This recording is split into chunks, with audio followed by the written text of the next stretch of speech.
paz do Senhor Jesus, povo de Deus, mais um podcast Fé com Café começando, tudo para honrar e glorificar o nome do nosso Deus, mais um testemunho que edificará as nossas vidas. E hoje nós estamos aqui com um convidado muito especial, o pastor Helder Florentino.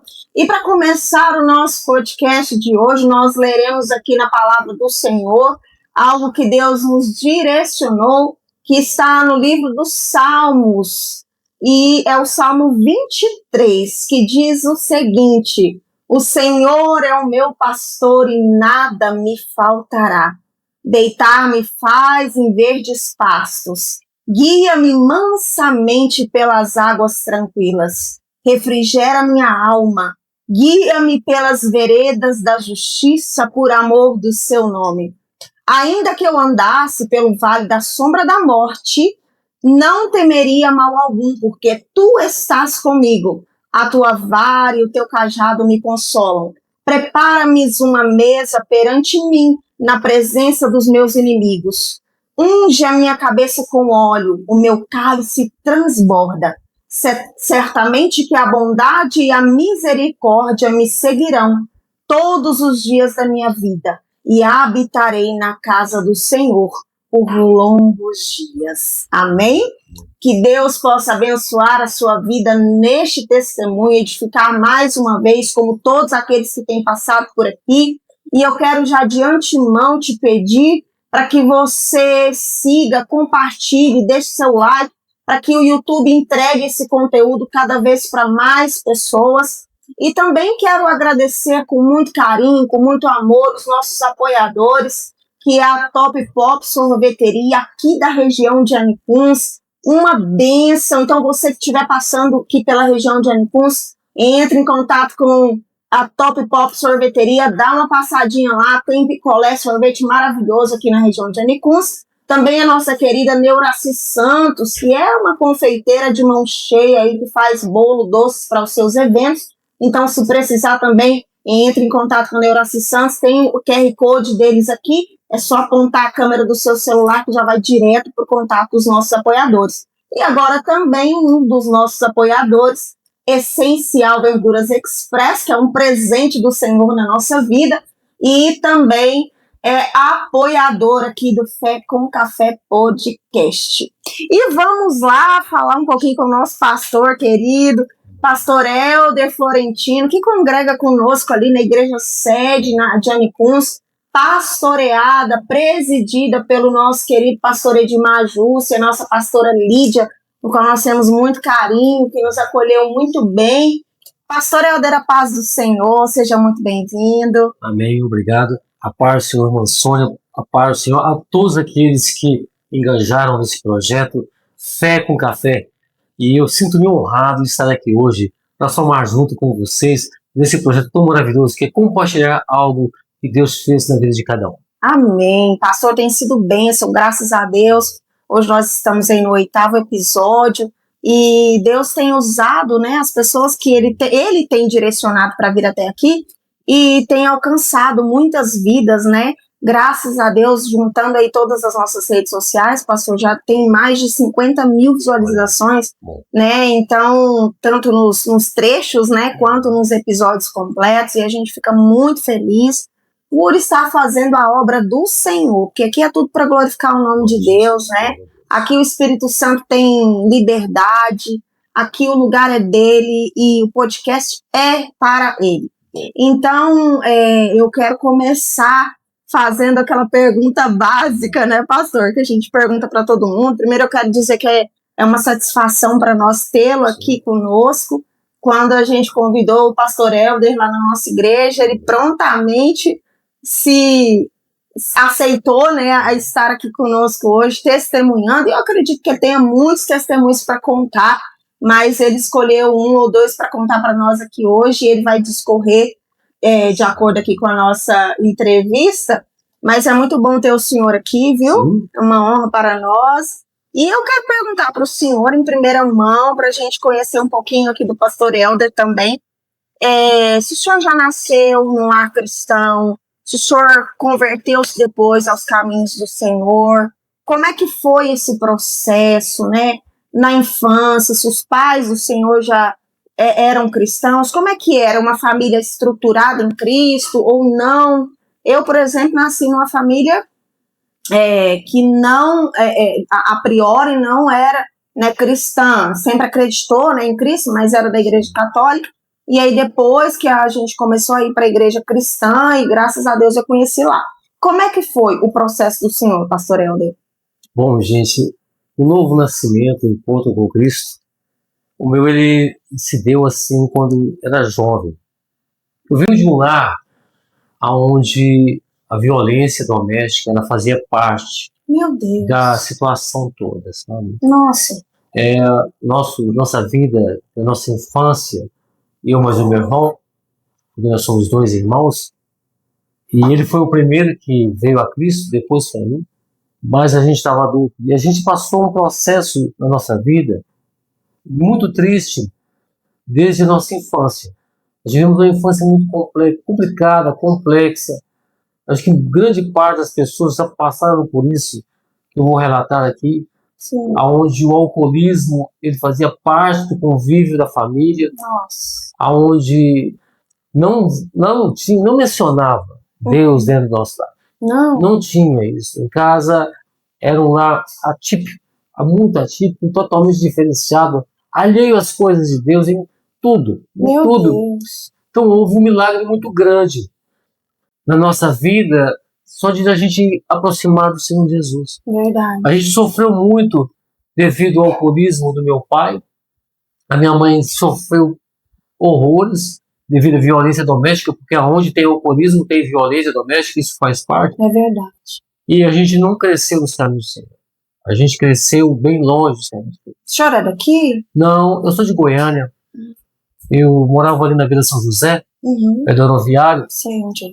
E depois aconteceu que a minha mãe não suportou aquele convívio terrível, e a gente teve a separação do meu pai com minha mãe. Aí nós viemos aqui para Nicus, eu, meu irmão e minha mãe, viemos morar com a avó materna, e aqui nós ficamos. E trabalhando, aquela coisa toda, mas muito alheio às coisas de Deus, muito alheio até ao sentimento de amor. A gente não tinha aquele sentimento, aquele convívio maravilhoso em família. Sim. Porque isso vai se arrastando, isso é um problema. As cicatrizes são profundas, elas são dolorosas. Então a gente passou pelo processo. Eu, pois o meu irmão, a gente sentiu na pele, porque quando minha mãe se separou, eu tinha 5 anos, meu irmão tinha 3. Nossa, muito. E a gente foi abandonado assim pelo pai, né? O pai largou a gente pra lá, minha mãe não suportou aquela situação toda de alcoolismo. Embora ele era uma boa pessoa. O pai fora do álcool, ele era uma pessoa maravilhosa.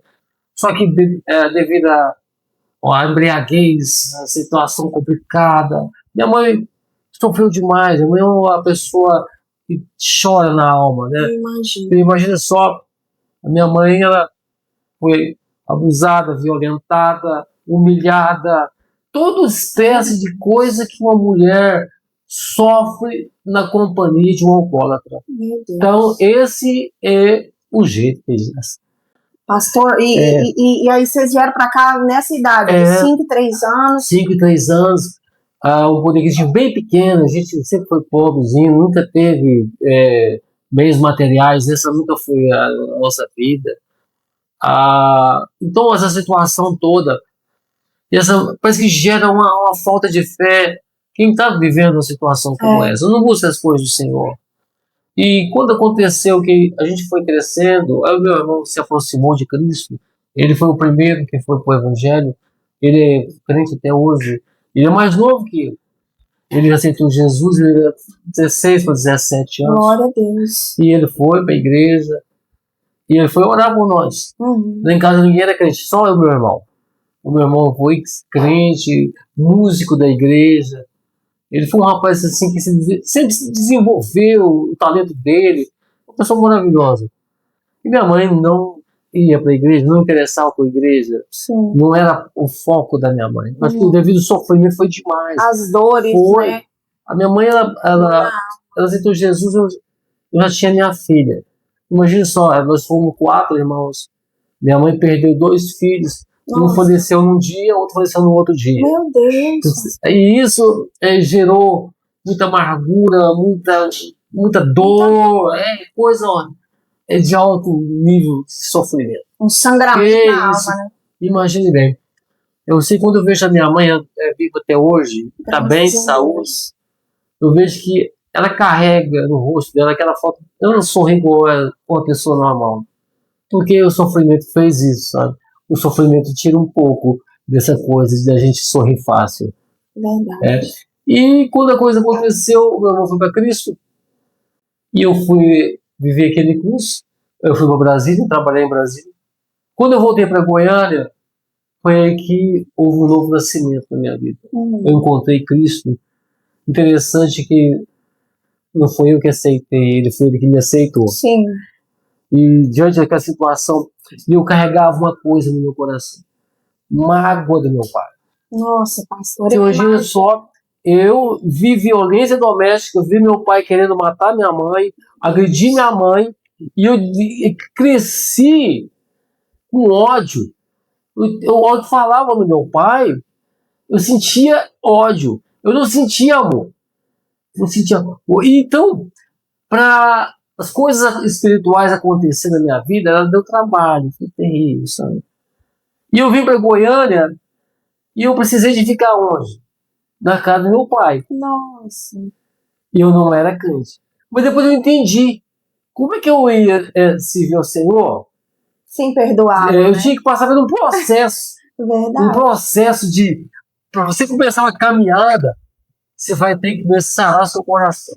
É verdade, pastor. Eu tinha que sarar uma ferida. Nossa. Doeu demais. E quando eu aceitei Jesus, eu estava na casa dele, com ele, e tinha uma igreja perto. Eu comecei naquela igreja, aceitei Jesus. E um dia lá, parece que Deus construiu uma situação e que nós começamos a conversar, eu e ele. E nós fomos entrar lá no passado, lá no baú da vida nossa. Nós fomos mexer a coisa no baú. E essas coisas, elas foram acontecendo. Eu abri meu coração para meu pai e falei tudo que eu sentia, tudo que me doía, aquelas coisas do passado que eu já estava com 20, eu tinha 19 anos, mas coisas de quando eu tinha 3, 4 anos, eu via meu pai chegar bêbado em casa, batendo na minha mãe, agredir minha mãe. E eu fui falando aquilo para ele, eu fui contando aquilo, e ele ficou assim meio sem ação, mas aquilo era necessário para aquela hora. Acho que ele pensava que o senhor nem lembrava, né? Por causa da idade. Mas assim, isso que fazia parte da minha vida. Eu nunca parei com aquilo, eu nunca parei de pensar. Eu chorava na minha cama, eu dormia, eu não era uma pessoa alegre. E foi aí que a coisa aconteceu.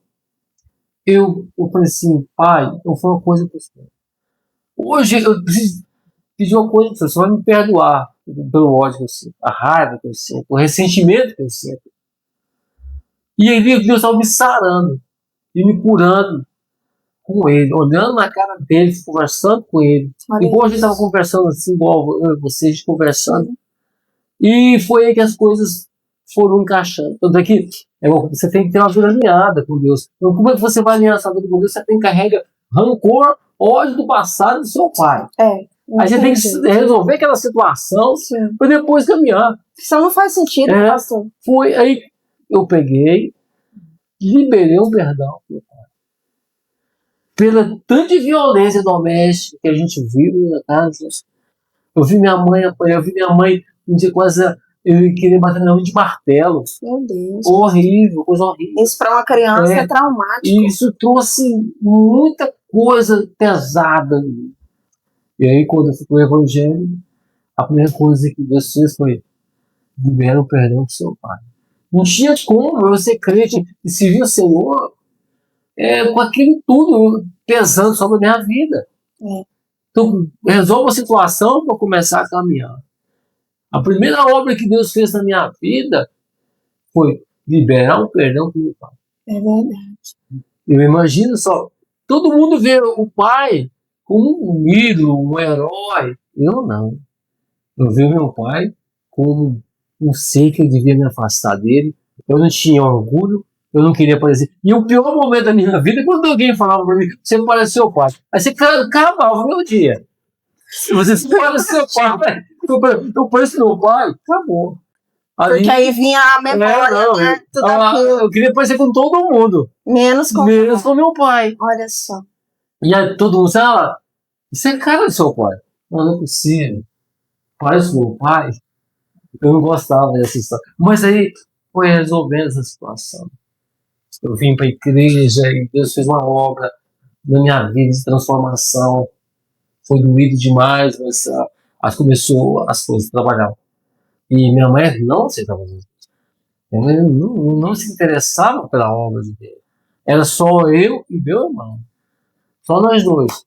Aí meu irmão foi embora para Goiânia para estudar e eu fiquei no curso. Construí toda a minha vida aqui no curso. Aqui, ministerialmente.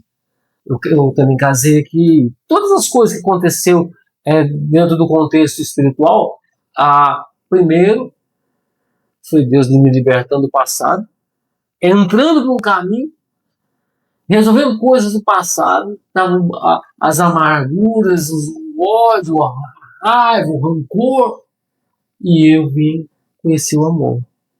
Coisa que eu nem senti. O senhor não conhecia, né? Não. Porque cresceu num lar onde o amor não era aquele amor que a gente conhece de família. O que o senhor conhecia como amor era a violência, aquilo era o correto, né?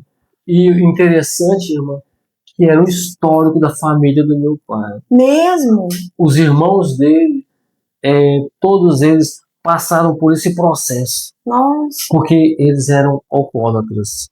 O problema do alcoolismo. Terror. Olha que eu olho bebida alcoólica, assim, você tem pavor. Eu tenho ódio. Tanto é que eu nunca me embriaguei e nem fumei, porque eu odiava o vício. Eu não era aquele, mas eu odiava o vício, porque isso aqui agora destruiu lá em casa. Aquele acabou com a minha família, que ele destruiu tudo lá em casa. Hoje eu vejo pessoas passando pela mesma situação, parece que a história se repete. Ela só muda de endereço. Meu vizinho, a hora que eu vejo, não conheço esse tipo de história. Eu já vivi isso. Eu sei o que é passar por essa situação. E quando o Evangelho entrou no meu coração, é tão extraordinário. E ninguém me chamou para a igreja. Eu fui chamado, Deus me chamou, vai. Só sentiu vontade de ir naquela igreja lá perto e foi. Fui naquela igreja. E Deus fez uma obra de transformação na minha vida. E Deus, a primeira vez que eu vi a voz de Deus falar, eu achei estranho aquela coisa. Aí eu entendi, depois alguém foi me ensinando, me orientando. Aí eu aprendi a ouvir a voz de Deus. Então, igual Samuel, que ouviu Deus chamar, mas não sabia que era Deus que estava chamando. Né? Alguém teve, olha, quando ele chamar o seu nome, fala que o teu servo ouve. Aí eu aprendi a ouvir a voz de Deus, compreendi como Deus é bom, como Deus é maravilhoso. E quando eu casei, uma das coisas que eu tinha mais assim, zelo foi pela minha casa. Eu não quero cometer os mesmos erros que aconteceu lá em casa, que foi sofrimento e tristeza. Eu queria acertar tudo que meus filhos depois quando meu pai não acertou comigo. Sim. Eu queria corresponder. Um dia eu falei para elas, olha, vocês não sabem o que é ter um alcoólatra dentro de casa. Vocês não sabem o que é violência doméstica dentro de casa. Graças a Deus. E vocês nunca vão ver isso. Graças a Deus. Mas eu passei por isso. Aí elas se acham, eu tenho 2 filhas, elas puderam entender, só, olha, eu passei por isso. Eu conto isso, parece que é uma coisa que eu fico falando, olha, acontece isso. Por isso que formar uma família, você vai formar uma família na presença de Deus. É verdade. Não é só simplesmente um relacionamento. Isso é uma família dentro da direção de Deus. E isso aconteceu. A minha mãe sofreu e eu aprendi a ver o sofrimento da minha mãe. Porque é uma mulher de um caráter extraordinário. Minha mãe. E é bom o senhor ter encontrado. Acho não, tenho certeza que Jesus tem os planos perfeitos, né? Porque o senhor conheceu o amor de Cristo, ele chamou o senhor antes de casar, isso, sim, né? É. Porque muitos que crescem num lar disfuncional como esse, ao invés de querer fazer diferente, faz igual, né? Igual o senhor falou lá, que é como se fosse uma hereditariedade, né, na família, e aí vai passando, um vê o outro, e aí vai querendo praticar a mesma coisa, vai aprendendo aquilo como correto. E graças a Deus que Jesus alcançou o Senhor, e para não fazer a mesma coisa, né, com a missionária, como que é o nome dela? Lucinéia. A missionária Lucinéia. Um abraço pra senhora, viu? Eu não sou muito boa de nome, mas eu amo muito a sua vida, viu, missionária Lucinéia? As meninas, como que é o nome das meninas? A mais velha é a Heloísa e a outra é a Laura. Heloísa e Laura, um grande beijo para vocês também, viu? A família de vocês é uma bênção, e graças a Deus que Jesus alcançou seu pai antes de acontecer, né? O que aconteceu com a sua avó, que realmente é muito triste, né, pastor? Interessante, quando as minhas meninas nasceram, elas, a primeira coisa que eu fiz foi levar na igreja, consagrar, apresentar ao Senhor. Eu casei dentro da direção de Deus, uma moça da igreja, um relacionamento sadio, formação de família sadia, porque o errado não precisa ninguém ensinar. O mundo tá aí. E a gente vê uma pessoa da igreja que às vezes não está sabendo o risco que está levando. Eu falo assim, olha, é perigoso isso aí. Relacionamentos com uma pessoa que não tem o Senhor, ele realmente dá muito prejuízo. E prejuízo terrível. E depois que você faz um relacionamento errado, não tem como consertar. Né? A minha mãe, ela nos ensinou a trabalhar, mas ela nunca ensinou a gente a temer a Deus. Eu me lembro que eu era crente, acho uns meses já. Minha mãe sempre observava o mundo. Né? Ela chegou e disse, Helder, você é muito novo para envolver com a igreja. Olha só. Você vai viver a sua vida. Vai viver a sua vida. Vai viver uma vida, você é jovem, se eu tivesse a sua idade, eu estava vendo uma festa. Que eu acho que buscar uma festa para tampar a dor, vazio da alma. Mas ela não entendia o que alcançou meu coração. Quando o Senhor Jesus alcançou a vida dela, houve uma cura tão grande, uma cura no coração dela tão grande, que se imagina só, uma mulher que tinha tudo para ficar chorosa, amargurada, agora ela sorriu, agora ela estava vivendo algo que ela nunca tinha vivido. Que bênção! Ela congrega conosco? Sim, ela congrega lá, congrega na nossa igreja. Você levar os domingos, cabelinho branquinho, mais branco que o meu. Ou eu vou apresentar ela para... Nos apresenta. É Irmã Cecília. Irmã Cecília. Irmã Cecília. Irmã Cecília, ela nos orientou na vida, como ele trabalhar, imagina só, sustentar uma casa, trabalhar, e dar conta de tudo que era a função do meu pai.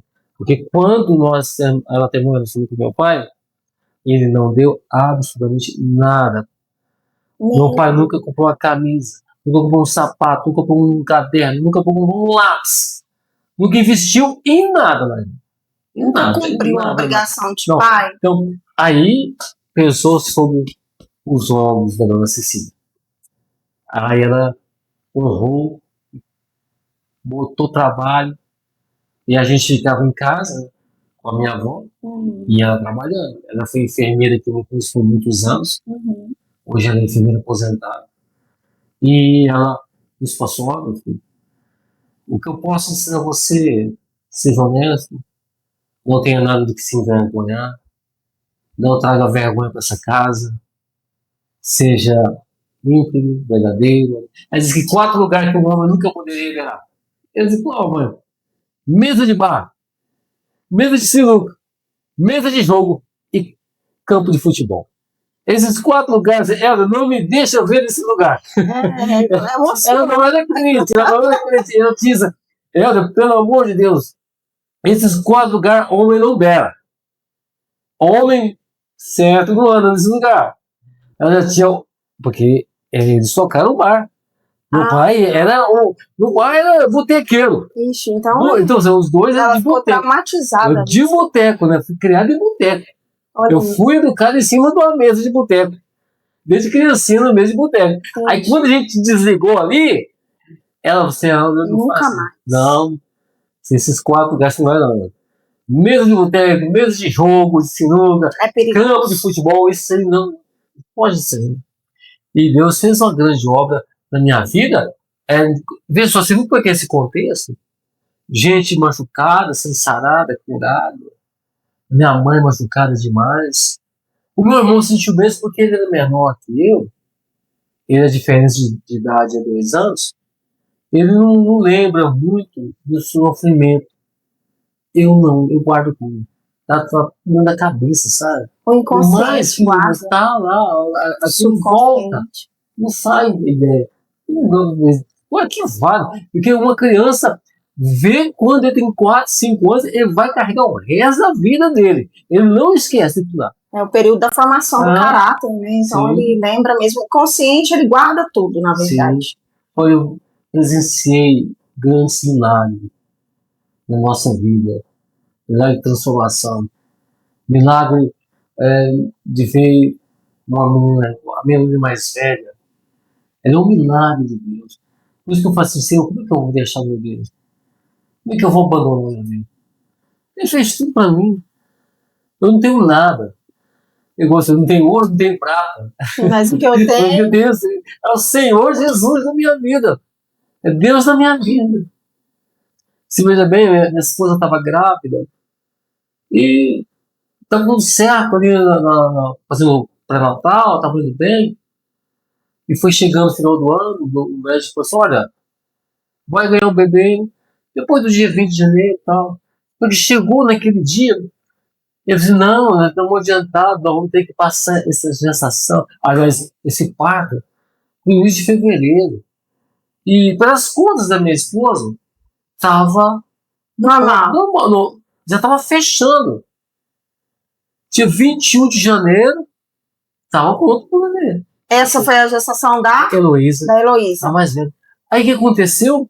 Chegou lá o médico, não, esse aqui pode esperar mais dias, ele não tá bom ainda. Meu Deus, misericórdia. Só que a minha mulher foi perdendo líquido, perdendo. E ela passou de hora, passou de hora. E não passou de hora, passou foi de dias. Ela ia nascer pelo processo, pela data, dia 21 de janeiro. Fazer o parto dia 6 de fevereiro. Meu Deus. 21 dias depois. E o interessante como Deus tocou no coração de uma irmã. Ela estava na casa dela, e ela falou assim, vou lá na Lucinéia. E ela tinha um carro, você quer conversar com ela? Ela está grávida, está precisando de alguma coisa. Ela chegou lá em casa e disse, Lucinéia, Deus me inquietou para vir aqui na sua casa. Vamos no hospital. Não, mas era dia 5. Vamos ver hoje. Foi lá ver o ultrassom. O doutor falou, não tem líquido. Meu Deus. Não tem líquido nenhum. Aquela preocupação. E tanto é, a Heloísa nasceu 2h30 da manhã, do dia 6. 5 horas da manhã eu já estava com a Heloísa no materno infantil. Eu tive que levar a Heloísa para o materno infantil, porque ela nasceu passado de hora. E a suspeita é que ela tinha engolido secreção. E aquela situação toda, eu alucinei no parto César, ela ficou no hospital aqui no curso. Eu peguei a menina, entrei numa ambulância e fui para o materno infantil. Cheguei lá, o chão abriu. Você sabe o que é? Medo de você perder. Eu imagino. A situação foi difícil demais para nós. E ali daqui na UTI, que eles me deixaram ficar na UTI, quando ela nasceu. Aí que tem um grupo de médicos que trabalhavam no materno infantil.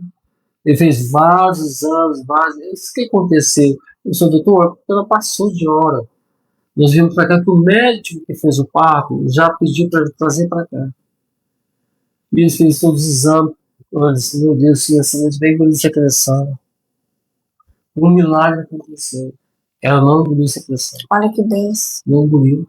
E ela já tinha perdido todo o líquido, sabe lá quantos dias. Agora, imagine só, aquela irmã tocada pelo Espírito Santo, ela foi lá em casa aquela hora. Vamos ver agora. Não tem jeito. A gente tava lá esperando. Pai de primeira viagem, eles não tem aquela experiência, né? E talvez tá tudo normal. E a coisa não tá tão normal. O que aconteceu? Fez todos os exames, fez um exame do tórax, para ver se a região do pulmão dela estava contaminada com alguma secreção. E ele disse, olha, um milagre muito grande. Olha aí. Eu posso falar uma coisa? Você pode levar sua filha agora. Foi em Goiânia poder passear. Eu falo, Heloísa, você foi tão invocadinha que você já nasceu querendo ir para Goiânia. Querendo ir para a capital. Querendo ir para a capital. Aí chegamos lá, voltamos. Vimos o milagre de Deus na vida da minha filha. Na outra gestação, minha esposa já estava com problema. Ela quase perdeu o bebê. Aí a gente achou por meio, não, vamos ligar, porque não tá, às vezes a saúde não mesmo concordou, não, tudo bem, vamos ligar. Na segunda gestação. Interessante uma coisa, irmão, eu nunca esqueci disso. A minha esposa não sabia que estava grávida na primeira gestação. E eu sonhei que estava chegando uma menina lá em casa. Olha só. Interessante, eu estava preparando um quarto para receber uma menina que ia morar lá em casa. Eu acordei no outro dia e falei, Lucinéia, eu tive um sonho. Olha. O que você sonhou? Que a gente estava preparando um quarto que uma menina vinha para cá. Ela olhou assim. Eu olhei, você tá grávida? Não, tô não. Eu acho que tá grávida. Vamos fazer o exame? Positivo. Não deu outra. Positivo. Gente. E na segunda gestação, interessante, eu sonhei que tava chegando outra menina. Olha aí. Então, é um dom, né? Tá chegando outra menina pra casa. E eu não tava aqui em coisa, eu tava viajando. Quando eu cheguei do Sneve, eu tava lá na cidade e tal. Eu dormi e sonhei que tava chegando outra menina aqui pra casa. Ah, ela riu. O que é isso? Agora é demais. Veio outra menina. Moça. Outra. É interessante como as coisas acontecem. Deus mostra, né, pastor? Aí você vê uma história, você do lado, estruturado, Deus me deu uma família, me deu uma esposa, me deu 2 filhos, me deu uma casa. O que é a melhor coisa para o ser humano? Não tem dinheiro que paga isso. A melhor coisa que você tem é seu esposo, seus filhos. É verdade. Isso, dinheiro, eu nem chega perto. Não é verdade. Não Com certeza, o melhor lugar do mundo é sua casa.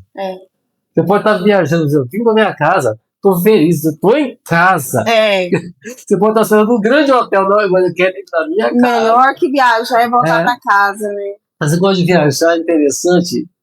Um dia eu cheguei em casa, eu estava no serviço. A Lucinéia falou assim para mim, Helder, eu estava pensando, você vai fazer o seu passaporte. Passaporte? Para quê? A gente vai para o exterior. Mas eu nunca pensei no exterior, nunca tive essa ideia. Não, nunca pensei em negócio de exterior, não, Lucinéia. Não, vamos fazer os passaportes e tem um pessoal lá de fora que está conversando com a gente para a gente ir embora.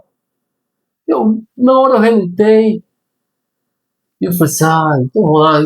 Eles deu entrada no computador lá, fez o passaporte. Eu fui buscar no Goiânia, no coração, a gente não estava entendendo. Mas, gente, o exterior. E eu tenho um amigo meu na Itália, e ele falou assim, conversando com ele, Helder, vou organizar aqui, você vem pra cá e tal. Aí depois a Lucinéia vem. Eu estava empregado. Eu trabalhava na Hering, lá em São Luís.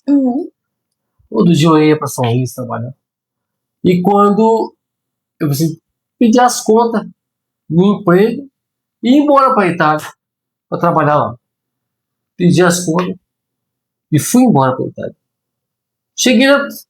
Eu cheguei na Itália para trabalhar e na Itália para trabalhar as coisas não estavam encaixando.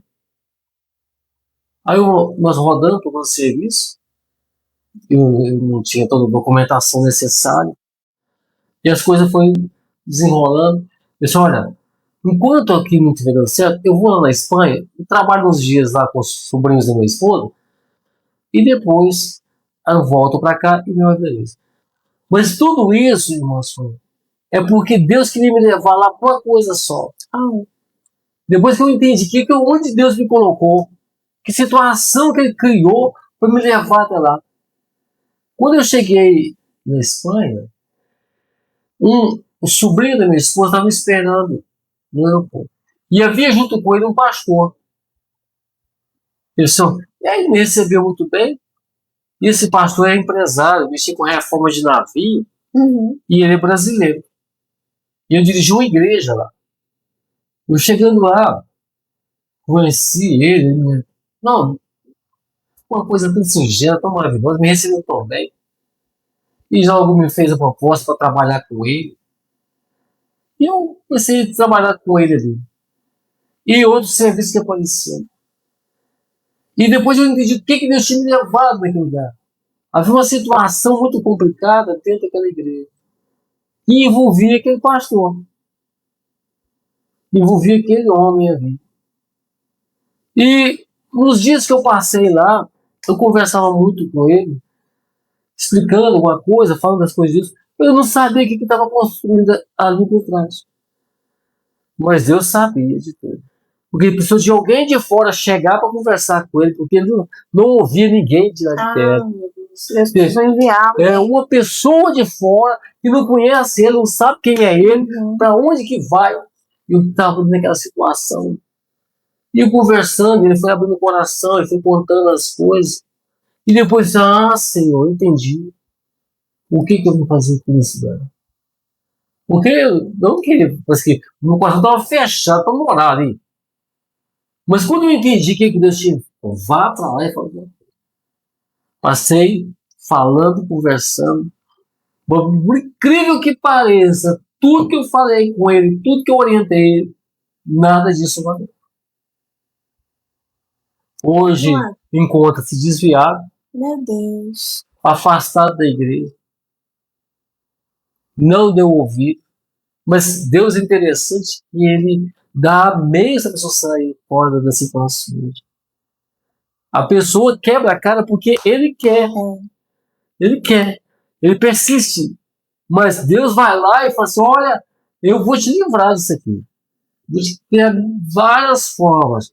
Ele usa a natureza, usa a pessoa para falar. Mas depois que a pessoa entrou, não tem como. E o livre-arbítrio, ele existe e é para ser cumprido, né? O Senhor vela para que a palavra dele seja cumprida e o livre-arbítrio é uma das coisas, né?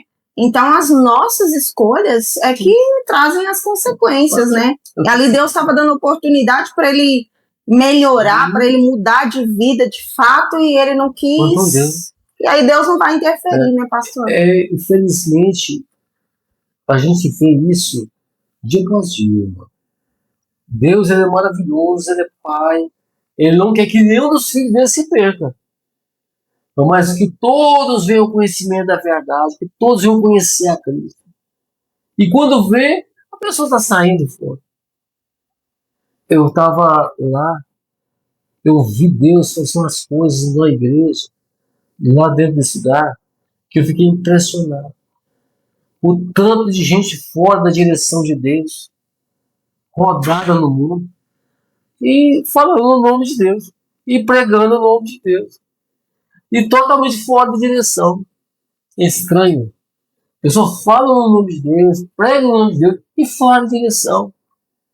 Eu vi pessoas sofrer por causa dessa ignorância. É uma ignorância. Tem um versículo aqui, Provérbios 12, versículo 1. O que ama a correção, ama o conhecimento. Mas o que aborrece a repreensão é um bruto. Se pessoa, gente, eu já fui repreendido e corrigido muitas vezes. O tempo todo. E eu agradeço muito a Deus, porque ele me corrigiu. Porque foi para preservar a minha vida. Foi para preservar a minha vida. Aquele hino, assim, Deus não rejeita a oração. A gente vê que não é assim. Deus rejeita a oração. Sim. Entenda bem? Deus rejeitou a oração de Samuel. Deus rejeitou a oração de Paulo. Não adianta, não vou atender. Ele não atendeu. E eram pessoas santas que serviam ao Senhor, mas eu não vou atender se disse. Mas por quê? Porque a vontade dele é sábia antes de tudo. Eu conhecia Deus de ouvir falar.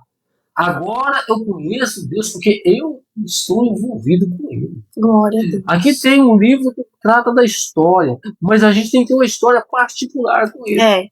De intimidade, De né? intimidade. E o sofrimento, sabe, irmã? O sofrimento vai forjando.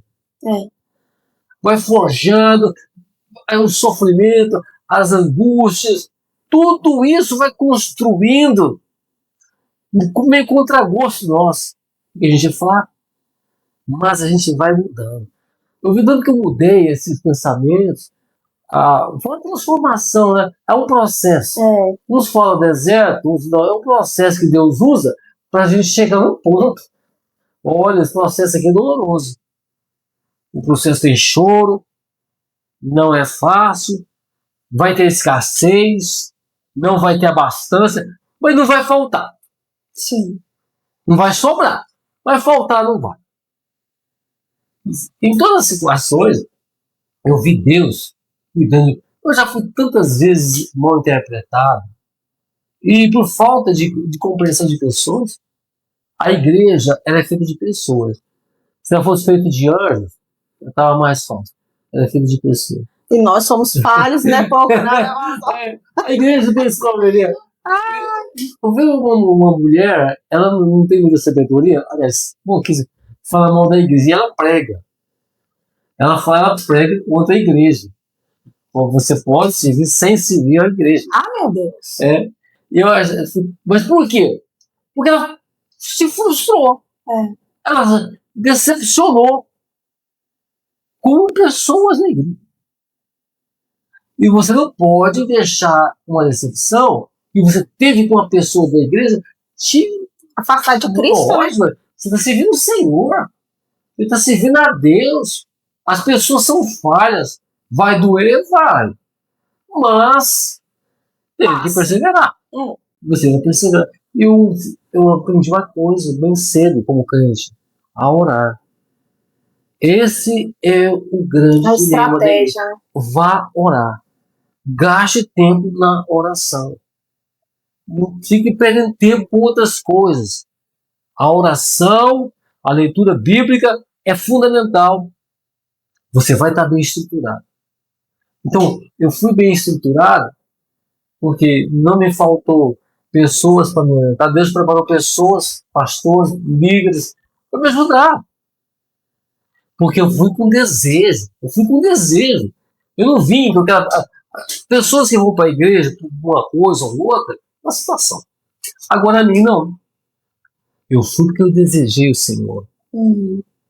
Eu alimentei a minha alma com o Espírito Santo. Interessante que eu recebi algo de Deus tão maravilhoso. No dia que eu fui descer as águas, uma hora antes de descer as águas, eu recebi batismo com o Espírito Santo. Olha que lindo. Então, era uma busca que eu tinha. Buscar o Espírito Santo. Ser cheio do Espírito Santo. Ser revestido do Espírito Santo. E eu fui buscar, eu disse, Senhor, eu quero se batizar com o Espírito Santo. Não sabia que uma hora antes de fazer uma oração, um clamor, e 15 pessoas receberam o batismo com o Espírito Santo para descer as águas. Então, eu rompi com o mundo, rompi com tudo aquilo que me travava. Eu projetei uma carreira maravilhosa, mas não estava na direção de Deus. Eu projetei tantas coisas interessantes, mas não. Você vai para um outro caminho. Você está aqui, tá ali. É igual se o homem de Deus é igual o vento que ele vai por caminhos que não sabe. Hoje você está aqui, amanhã você está lá, Deus te usando aqui, Deus te usa ali, e Deus vai trabalhando na sua vida. O sofrimento que a minha mãe passou, ele serviu para, às vezes, amassar o barro, depende do coração. Corações duros, corações endurecidos, embrutecidos, eles são corações que precisam, às vezes, de uma britadeira. Não, eu quero é barro, não quero pedra. Não dá para fazer vaso de pedra, tem que fazer vaso de barro. E a gente vai vivendo a fé. Tem gente que tem fé Mas a nossa fé é mediante o quê? As dificuldades. A pessoa, não. Aí parece que a fé levou embora, né? Eu tenho fé, mas na hora que a dificuldade bateu, aonde está Deus que não me vê? Não, isso Deus não está vendo isso não na minha vida, não. A gente questiona essas coisas. Isso não é algo isolado, não. Ah, claro que não. Ué, isso acontece na nossa vida. Quem nunca, né? Eu estava lendo João, aquela situação, tá tudo ali bagunçado, desorganizado. Aí ele começa, maldito dia que eu nasci, que dia seja apagado da história. E tem hora que a gente imagina, eu podia não morrer, né? Por que as coisas estão acontecendo tão ruim assim? Podia morrer e terminar. Eu vi minha mãe falar muito isso, que queria morrer. Nossa. Essa é uma coisa que a minha mãe falava. Eu quero morrer. Mas por quê? Não tinha Cristo. Passou por um processo de amargura, de decepção, casamento frustrado, derrota em alta escala. Para que a pessoa tem? Amargurada, né? A alma. Quer morrer. Mas depois que o Senhor Jesus entra, ele tira essa amargura, vai colocando a doçura do Espírito Santo. Transforma. Transforma. Isso é interessante uma coisa. Eu esqueci de falar para você. Meu pai morreu crente. Mesmo? Ele aceitou Eu ia Jesus. perguntar pro senhor. Ele faleceu já, então. Ele aceitou Jesus. Que benção. Ele aceitou Jesus, mas como ele havia gastado tanta saúde nisso, mesmo, ele foi para a igreja saudável. Pouco tempo depois, ele teve um derrame, repetiu, ele faleceu. Jesus recolheu. Sim. Recolheu. Eu entendo, pastor, muitas vezes o seguinte, que Deus deu aquela oportunidade, ele foi, conheceu a Jesus, se converteu aos caminhos, e ali Jesus tirou, recolheu ele antes que ele voltasse atrás, né? Jesus nos ama a esse ponto. Ele não podia perder ele. Não ia perder aquela alma, né? Essa semana faleceu um primo meu. É incrível. Minha tia teve 10 filhos. E esse filho dela entrou pelo alcoolismo. Todos crentes, mesmo. E ele foi bebendo. Ele aceitou Jesus, mudou um pouco a vida, mas de vez em quando voltava. Ele ia aquele negócio, sabe? Vai pra frente, volta. Aceitou Jesus, tal, o vício dominando. O vício dominava. A carne dominava o espírito.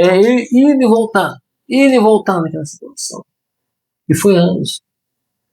E foi no início desse ano, apresentou um tumor na cabeça dele. Olha. E veio a óbito. Foi interessante que ele havia reconciliado, a saúde já ela desgastou como devido a isso, mas ele não partiu para a eternidade com ele. Interessante, irmão. Um dia Deus falou com a mãe dele o seguinte, e ela era o esteio da casa. O esteio da oração era a mulher da casa. O homem da casa não era de oração. Por isso que tem que levantar o altar da oração. E o homem tem que ser aquele que leva a família para a oração. Ela era mulher de oração, os filhos todos, suportando, tudo ali, com aquela feira. Tanto é que ela batizou, minha tia batizou em 1947. E nunca desviou. Olha só. E crente até hoje. Glória a Deus. E ela que mantém a família na presença de Deus, oração, orando. Mas quase 100 anos de idade e na oração. Então, a oração parece que fica até meio repetitivo, é a coluna, é o esteio, é o alicerce, é tudo uma casa, uma fé. E eu tive esse privilégio de aceitar Jesus e já me envolver com oração. Já estava parte do ciclo de oração. Eu sempre estava com os irmãos orando. Então, para se ter uma vida que sofrer, todo mundo vai sofrer. Mas na oração você vai encontrar a solução. É verdade. É verdade. Todo mundo passa por dificuldade. Aquele negócio. Vem para Jesus que seus problemas vão acabar. Seria até bom. Mas não é assim, não. Não. É verdade. A gente vai se decepcionar, nós vamos decepcionar pessoas. E é por isso que Jesus fala sobre o perdão também, né? 70 vezes 7. É porque nós somos falhos. E a gente precisa entender que a gente precisa praticar esse amor que Cristo nos ensinou, né? Nós fomos traidores de Cristo também, fomos culpados pela morte dele, e olha o que ele fez por nós. Morreu naquela cruz até a última gota de sangue para que nós pudéssemos estar aqui. Então, quem somos nós, né, pastor? Para julgar ou para não perdoar alguém? Olha, a vida cristã é renúncia. Sim. Renunciar ao mundo, renunciar ao eu, renunciar às circunstâncias que você mais é apegado, por um grande motivo. Fazer a vontade de Deus. Fazer a vontade de Deus é renunciar a si próprio. Muitas das vezes a coisa, você não quer isso aqui, mas não. Você quer, eu posso até te dar. Eu posso até te conceder. Mas o melhor eu tenho que dizer. Você quer a minha vontade ou a sua? Eu posso até fazer a sua. Mas vai dar um probleminha para você, porque a sua não é perfeita. A minha não é perfeita. A vontade de Deus é perfeita em todas as áreas. Gente, olha que eu queria alguma coisa. Eu queria isso, Senhor. Eu fiz campanha de oração, eu estou precisando resolver essa situação. E vi que as coisas não andavam. Depois, então... É porque não era da vontade. Não era. A gente tinha que entender, ter esse discernimento espiritual, né, pastor? Nós vivemos um momento de que o hoje é o importante. Amanhã a gente pensa. Eu me lembro agora do pessoal lá no deserto, e Moisés falou assim: olha, a gente não leva nem um pouco de maná a mais, só o tanto. Mas na desconfiança, vou pegar a mais. E vai que não vem. Então a confiança, o cara confia desconfiando. Eu confio, mas se não der certo, eu vou levar esse aqui. Se na segunda multiplicação dos pães e peixes, Jesus faz aquela multiplicação nervoso, chateado. Porque na segunda parte, os discípulos estavam no incrédulo. Vocês estão andando comigo só pelo pão, pelo vinho. O que vocês têm aí? Tem um pão aqui. Aí ele vai e multiplica a segunda vez. O milagre que ele repete. Só que ele não está muito feliz com o pessoal. Ele faz aquele segundo milagre, multiplica o pão, multiplica os peixes, e vê que os discípulos estavam tão vazios. E olha que andavam com ele, né? Interessante, tem gente que vai aproximar de Jesus, não porque ele é o Senhor, mas porque ele pode dar alguma coisa. Pelo milagre, né? Aquele negócio de fé e obras, ela é complexa. O espiritismo, ele valoriza as obras. Nós valorizamos a fé. Só que a nossa fé tem que ter obras. Senão a nossa fé é morta. É vão. E o espiritismo não. Faça as obras. Não precisa ter fé nenhuma nisso aí. Vai lá, pega uma cesta básica, dá para uma pessoa necessitada. Tá tudo bem. Não. Tudo é a motivação. O que te motiva? O que motiva eu seguir o Senhor? A misericórdia, a graça, reconhecendo a soberania dele, não sendo leviano, mostrando dedicação sem esperar. Mas o interessante é que quando é Tiago que fala sobre a fé morta, a fé que não opera, a fé que não acontece nada. Dizem que para você ser dizimista, você tem que ter fé. Porque primeiro, não é só uma obra singela, você tem que ter fé para entregar a sua 10ª parte. Porque começa por aí.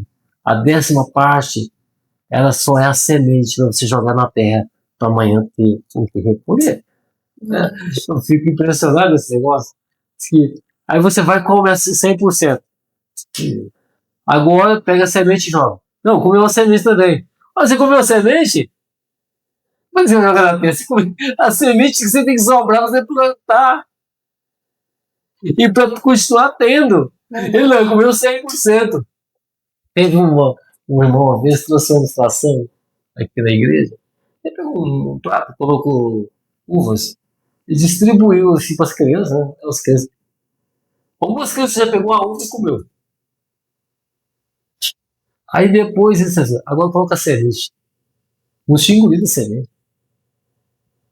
Ou tirar e tira a semente. E quando você separa o principal desse semente, Abraão, você vê que ele tinha umas coisas erradas. Por 2 vezes ele faz o mesmo erro. Por 2 vezes ele fala que Sara é irmã dele. É verdade. 2 vezes. Ela é meio irmã dele, de fato. Só que tentando levar para o outro lado, não, eles vão achar que você é bonita demais, vai querer ficar com você. Vai me matar? Eu vou falar que você é minha irmã. Eles vão... Gente, ele foi o pai da fé. Ele sai de uma situação horrível, onde ele morava, que o pai dele era um fabricante de ídolos. Aí uma situação de um pai que fabricava ídolos, e ele vai para uma situação que ele agora vai ser o pai da fé. O pai dele fabricava ídolos e ele ia ser o pai da fé.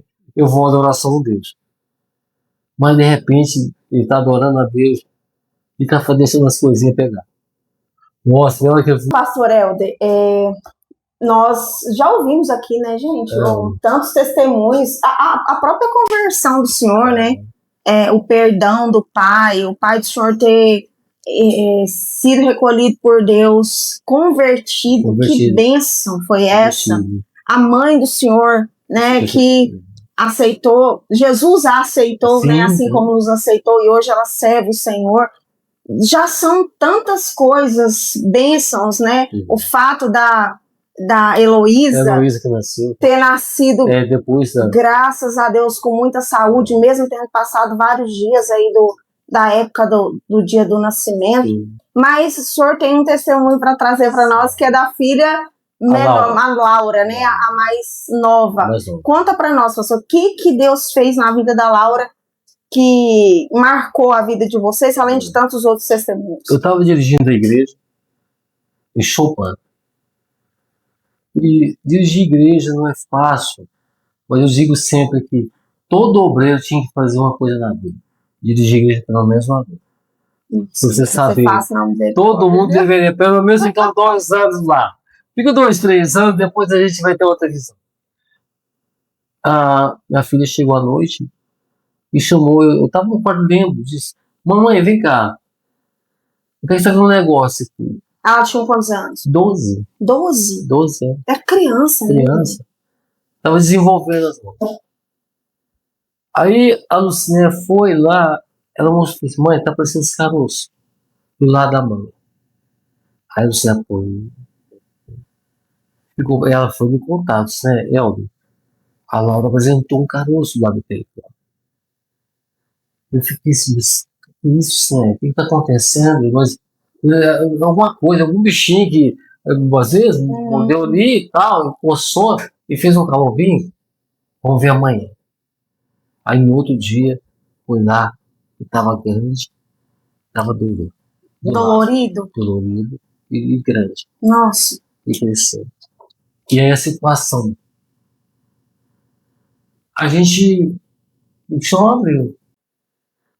Que a gente já pensa logo coisas ruins, né? Não, o pior. E realmente as coisas não estavam legal. A gente ligou com um amigo nosso, ele tinha uma clínica e ainda tinha um médico. E a esposa desse médico era médica no Araújo Jorge. E ela falou assim, Helder, vem cá que ele vai estar aqui. Eu conversei com o médico, minha esposa trabalha lá. De lá ligou, só já pode passar no laboratório aí e faz esses bateria de exames que eu preciso. Vamos lá. Quando você chegar aqui, vamos ver como é que está a situação, que eu quero ver isso tudo, e diante dos exames que eu tenho para ver. E quando nós fomos para o Araújo Jorge, você imagina só, eu nunca tive do Araújo Jorge na minha vida. Meu Deus, e ainda aí com a filha. E com a filha. Chegando no Araújo Jorge, 5 horas da manhã, aquela multidão de gente na porta do Araújo Jorge. Todo mundo ali com problema. Ninguém vai no Araújo Jorge sem problema. E nós chegamos ali com a nossa filha. Passamos, a médica olhou, palpou, Realmente está aqui, é um nódulo no seio dela. E nós vamos ver uma pulsão aqui agora. Agora, eu pensei que a gente ia lá em casa, voltar, passar uma semana. Não, é agora. Eu vou tirar aqui e vou mandar para a posição. Eu gostei muito de somente 12 anos, enfiar uma agulha enorme e entrar no peito da minha. E ele entrou e puxou. Parece que aquele já é acostumado, né? A gente, como pai e mãe, dói o coração. E ela sentia aquela agulha lá, sem anestesia, que não vai. Sim. Fez a pulsão e fez, olha, a gente vai começar o tratamento, tal, e falando, explicando, mas daqui uns dias, ó, que saiu o resultado, no dia a gente já vai fazer o procedimento de tirar e já começar a tratar. Então a suspeita que realmente era um nódulo cancerígeno, né? Mesmo, ela não, isso aqui não dá outra não. Meu Deus. A médica, não dá outra, isso aqui é isso mesmo. E eu vi tanta criança lá, menor que ela, o tamanho dela, passa pela mesma situação. Olha só. E então, a gente vem com o chão. E nós dirigimos a igreja. Em Chopin. E os irmãos, muito bom, uma igreja muito abençoada. A gente tinha um carinho muito grande, os irmãos aqui também. E já fomos orar. Nós íamos gastar uns dias, não me lembro quantos dias, que a gente ia ter um retorno nosso. E chegou o dia do nosso retorno. E a gente orando. E faz 3 semanas, não foi imediato, assim. O remédio tinha muita coisa. Vai fazer mais uma bateria de exames, vai trazer mais exames. Eu vou fazer o procedimento e a gente vai tirar e começa o tratamento. A quimioterapia. E ela com 12 anos de idade. Eu acho que precisamente 12 anos mesmo. Eu acho que isso é a idade mesmo. E a situação foi a seguinte. A gente orando. Um dia, nesse intervalo de tempo, faltando alguns dias antes, a minha menina disse, pai, mãe, vem cá, qual pro negócio aqui? Ele não estava, ele sumiu. Gente, que lindo. Ele não estava lá. Jesus é lindo. Ele não estava lá. Aí chegou o dia da gente voltar para Araújo. A gente chegou lá com todos os exames. E a doutora só esperando já, vou preparar aqui. Aí a Luciana disse, doutora, tem uma coisa. Porque o caroço sumiu.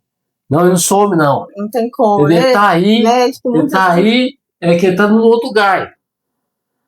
Não acreditou. Aí vai palpar. Aí palpou, a médica colocou, e procurando o caroço. Ele não estava lá. E ela fez a punção, tinha o exame dela. Lógico, tinha dado positivo. E nós tínhamos outros exames aqui. Nossa. E tava a menina lá, sem o caroço. E como não ser um milagre? E tão como Deus agiu. A gente agradece a Deus. Jesus porque a gente orou, não foi só nossa oração, a oração da igreja inteira. Pelas madrugadas, noite, dias, irmão, foi uma vitória da igreja. Não foi só, nossa, não foi só lá de casa.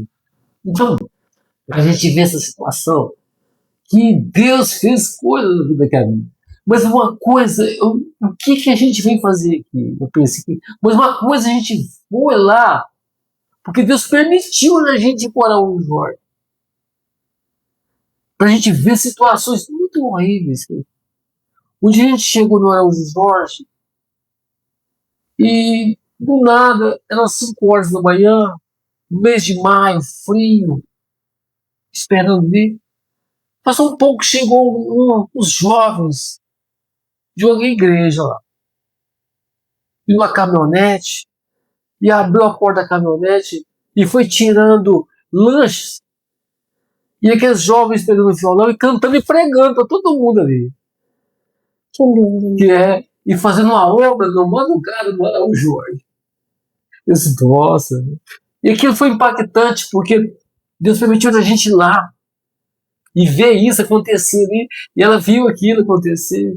Ela é muito inteligente, minha filha. Ela viu aquele grupo de jovens cantando e pregando naquela grande fila. E eles distribuindo café, lanche, leite, café, aquela coisa toda, porque, pessoal, e a gente ali vendo um testemunho. Deus levou a gente naquela situação para a gente aprender alguma coisa de Deus para nossas vidas, voltar para casa diferente, com uma visão diferente. Que tudo pode ser diferente quando Deus está na vida de um homem, de uma pessoa. Tá vendo? Gente, eu falo de sério, porque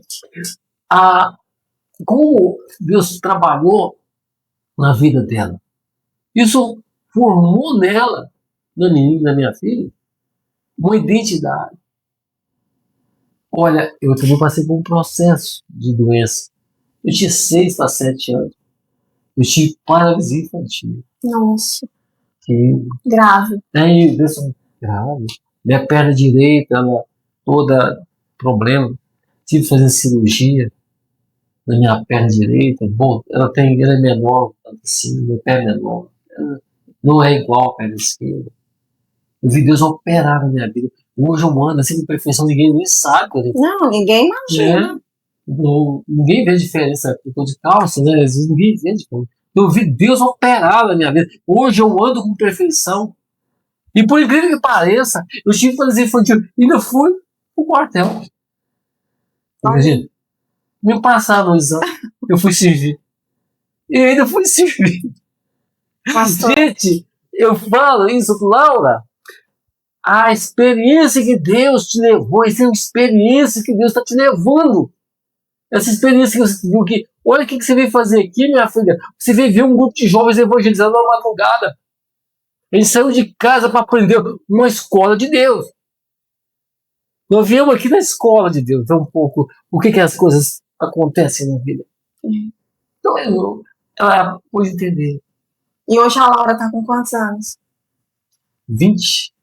20 anos. 20 anos. Era de 2005. Esse nós estamos em 25, ele fez 20 anos em junho. 20 anos.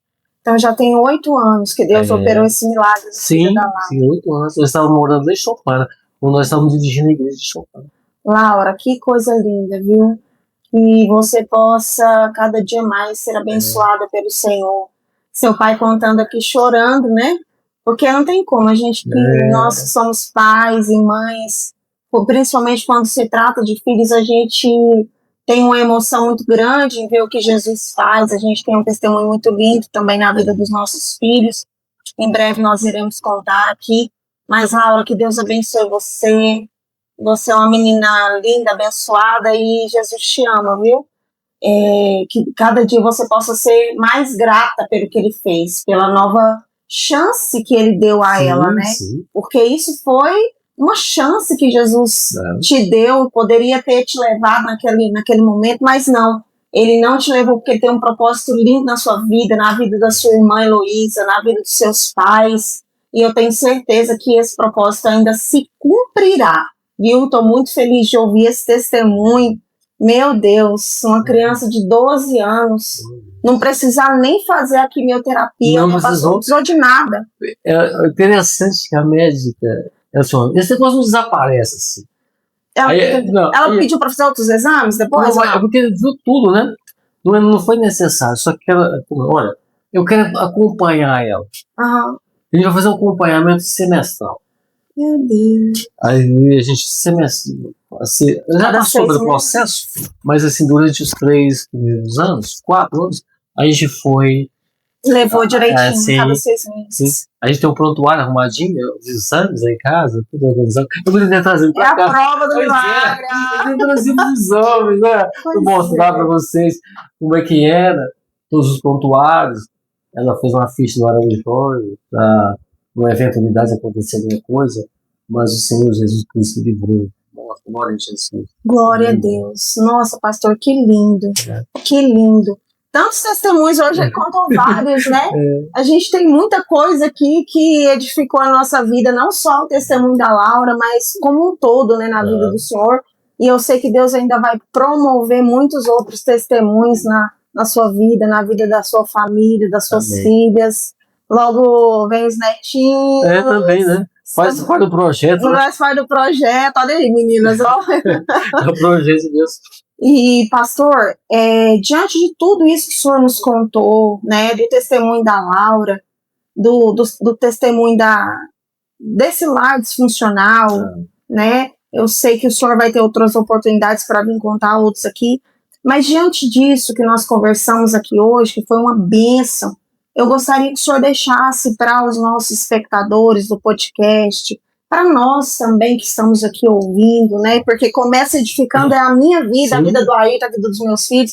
O senhor deixa uma palavra de acordo com uma pessoa que às vezes está tão desanimado, pastor, que às vezes está sem perspectiva, que às vezes está passando por uma situação tão difícil, tão dolorosa como a mãe do senhor passou, então uma situação que às vezes é desesperadora como o senhor passou, mas a missionária, quando viu a Laura naquela situação, né, de ter um câncer, então eu imagino que vocês ficaram ali em desespero, mas ali Jesus conforta, o Espírito Santo dá o consolador, né, das nossas almas. O que o senhor deixaria de uma palavra para quem está passando por uma situação difícil nos dias de hoje e precisa de um auxílio, de um socorro que vem do céu? Bom, nunca perca a esperança. A esperança é fundamental. Faltando tudo, mas a esperança tem que estar lá. Tenha esperança. Esperar o Senhor, aguardar o Senhor. Esperei com paciência no Senhor e Ele inclinou os seus ouvidos à minha voz. Quando a gente orar, agradecer mais do que pedir, reconhecer que tudo pertence a Ele, parar de murmurar, não reclamar, não questionar, mas espere no Senhor. Eu sempre falo isso para minhas meninas: olha, vocês têm tudo. Tudo podia ter dado errado, mas Deus, agradeça a Deus. Se a comida não tem jeito que você gosta, reclama não. Não gosto disso, mas come. Vai dar isso mesmo. Tem gente que é assim, né? Você comida, gosta de comer de comida diferente, eu queria assim. Não. Agradeça ao Senhor. Tenha gratidão. Tenha esperança. Aleluia. Pela gratidão e a esperança. Porque em tudo nós seremos mais que vencedores se nós permanecermos em Cristo. Esperança e gratidão. Glória a Deus. Aleluia, Jesus. Isaías 41, verso 13. Porque o Senhor teu Deus te digo. Aliás, porque eu, Senhor teu Deus, te tomo pela tua mão direita e te digo: não temas, e eu te ajudo. Quando eu vi esse versículo na minha vida, eu falei assim: meu Deus, já sei em quem eu devo me segurar. Confiar nas mãos do Senhor, pelo Senhor, tudo pelo Senhor, e tudo por Ele, para Ele e dele. São todas as coisas. Glória a Jesus. Aleluia, pastor. Que Deus abençoe a vida do Senhor. Uma grande satisfação para nós ter o Senhor aqui, contando tantos testemunhos edificantes, né? A gente se emociona junto. Porque eu fico aqui, gente, e meu olho enche d'água, mas às vezes vocês nem veem, né? Mas o povo aqui já tá acostumado, porque eu choro em todos os episódios, não tem jeito. É um misto de emoção. E é tão lindo, a gente tem que ser grato também pelo que Deus faz na vida dos nossos irmãos, né? Sim. E a gente tem esse costume de se alegrar com os que se alegram e chorar com os que choram. Então a gente fica muito feliz, né, pelo que Deus fez na vida do Senhor, na vida da Laura, na vida da missionária, na vida da Heloísa, na vida da irmã, mãe do Senhor, Cecília. Da irmã Cecília, um beijo no coração da senhora, na vida do pai do Senhor, né, que teve aí a oportunidade de conhecer Jesus antes de falecer. Então, muito grato. Gratidão é a palavra de hoje, né? Como disse o nosso amigo pastor Cris, a palavra é gratidão. Então, que o senhor seja muito abençoado. Obrigada pela disponibilidade que o senhor teve de vir aqui hoje, na nossa humilde residência, no nosso humilde estúdio aqui, mas tudo para honrar e glorificar o nome do Senhor. O senhor está agora com a oportunidade de fazer os agradecimentos. Se o senhor quiser mandar um abraço para alguém, está com a oportunidade. Olha, agradeço a sua iniciativa, muito louvável, muito importante. A todos aqueles que fazem parte desse projeto, compartilhe com seus amigos, leve alguém a mensagem, compartilhe tudo isso, porque Deus tem falado e Ele vai continuar falando com você. Ouça a voz do Senhor. E quando você ouvir a voz do Senhor, não endureça o nosso coração. Fique na paz. Deus te abençoe. Muito obrigado por tudo na sua vida. Deus abençoe. Amém. Que Deus abençoe a sua vida. Nós vamos orar agora, finalizando o nosso podcast. E eu quero pedir para que o senhor ore, para que a gente finalize mais um podcast para a honra e glória do Senhor Jesus. Senhor, meu Deus e meu Pai, neste momento eu venho diante do Senhor com o coração agradecido. Pai, nessa tarde, nós podemos aqui compartilhar algo que o Senhor colocou no coração, nossas vidas, a nossa experiência, a nossa forma de nós reverenciarmos o Senhor. Em nome de Jesus Cristo, abençoe o ministério da Sônia, do seu esposo, seus filhos, e essa casa seja repleta da tua presença. Em nome de Jesus Cristo, eu oro e abençoo a família deles. E assim, todos aqueles que fazem parte desse projeto serão agraciados em nome do Pai, do Filho e do Espírito Santo. Amém. Amém. Que Deus abençoe a sua vida grandemente. Um beijo no coração e até o próximo podcast Fé com Café.